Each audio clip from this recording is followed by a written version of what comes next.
Hello everyone, এখন আমরা যাচ্ছি পাড়ার মন্দিরে।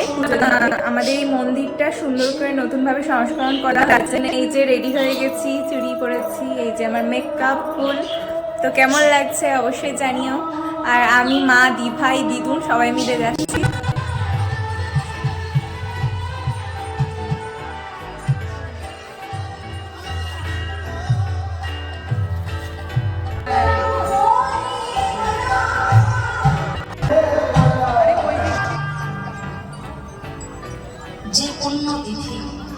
সবাইকে জানাই দীপাবলির অনেক অনেক প্রীতি, শুভেচ্ছা ও ভালোবাসা। ভিডিওর প্রথমেই তোমাদের সঙ্গে শেয়ার করেছি পাড়ার সবাই এখানে ঠাকুর আনতে যাচ্ছিল। এরপরে আমরা ফুচকা খেয়ে এখানে সবাই মিলে একসাথে বাজি ফাটাচ্ছিলাম আর রাত্রিবেলা ঠাকুরের ভোগ খেলাম। তো আজকের জন্য এইটুকুনি। সবাই ভালো থেকো, সুস্থ থেকো।